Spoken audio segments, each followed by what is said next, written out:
Life on a ranch is not for the faint of heart. It's early mornings and late nights of hard work and competition. In today's morning original, Lily Wofford of Wofford Ranch in Vilonia is showing us how to fight like a cowgirl under the toughest conditions. I know it's cold, sis. There's just something about a girl and her horse.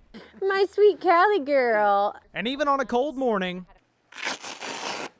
with cameras rolling, She is soaking up the... Lily and Callie are always up for a ride. I think her favorite part's being on camera. Under the bright lights is just fine with Callie. When the gates open for us to go, she goes and does her job.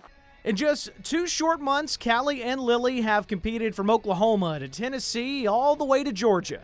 She was third out of 110 horses this last weekend. Holy cow. Yeah, so Lily is constantly training for the next competition, but nothing could prepare her for the unexpected battles she is now facing. in April of last year in 24, I found a lump in my breast. At just 32 years old, Lily needed a referral just to have a mammogram.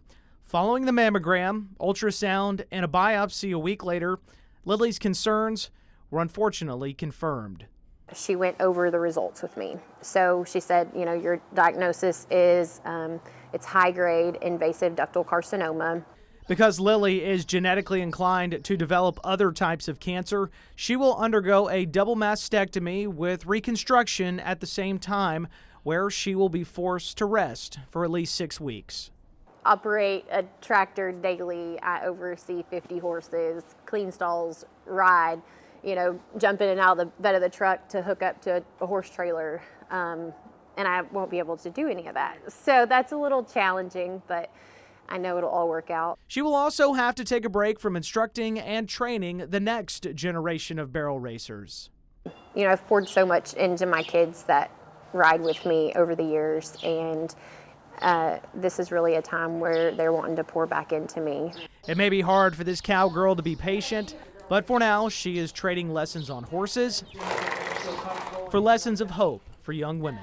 You know your body and stand up for yourself when it doesn't feel right. Because just because you're young, just because you're 32, doesn't mean that there can't be something going on. It may be some time before Lily is back up on that horse. For now, she's grateful for the support from humans and horses alike. You know, I think you reap what you sow, and I've seen that tenfold in this situation. Now, as you can imagine, Lily will not be able to run that ranch on her own terms and teach those lessons while she is resting. So there is a GoFundMe page in the article of this story, thv11.com, if you would like to help out. She is incredible. And again, this story is unbelievable because, as she mentioned, she felt that lump. Then her friend decided to go get a mammogram months later. It was on a date where she had a competition. She said, well, I've got a competition. They said, why don't you come a week earlier? Come a week earlier. And she goes, okay, let's go a week earlier. Thank goodness she did. Now, look at her. But she's such a good spokesperson. Her energy, her youth, and her 32. ability. Yes, it can happen, and it's happening earlier and earlier these days. It's interesting, too, that she works with horses because they have a bit of a healing nature as well. So although she won't be able to work the farm, work the ranch, she'll be able to actually just kind of soak all of that in as well. That time with Callie, you have no idea how much that helps. Well, you know she'll be back on that horse as soon as possible and winning competitions because she's pretty good, darn good, it looks like. That's right. Thanks, Hayden. Hopefully a good weekend to ride, too. It is a good weekend to ride.